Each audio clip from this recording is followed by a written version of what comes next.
Jumlah kasus kekerasan terhadap perempuan dan anak di Provinsi Sumatera Selatan sepanjang tahun 2024 sebanyak 489 kasus yang didominasi kasus kekerasan fisik.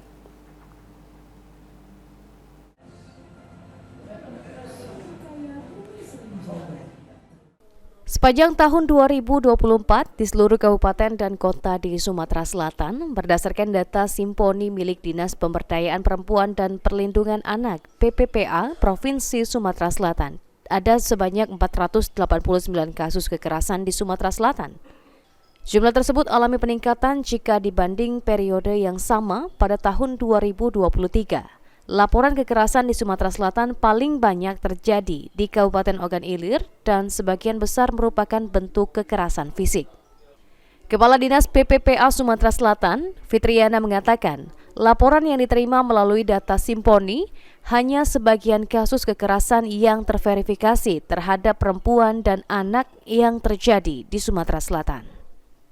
2024 lebih kurang 489 kasus yang terjadi di Sumatera Selatan ya, Sumatera Selatan di 17 kabupaten kota. Dibanding 2023 ada sedikit peningkatan. Tadi belum tentu karena ini data kita berdasarkan data Simponi. Ada yang terinput data tersebut, mungkin ada juga yang tidak. Di beberapa kabupaten kota sebetulnya kasusnya meningkat, tetapi karena tidak diinput di aplikasi Simponi sehingga terdatanya hanya beberapa kasus, padahal realnya itu banyak sekali kasus. upayanya sendiri.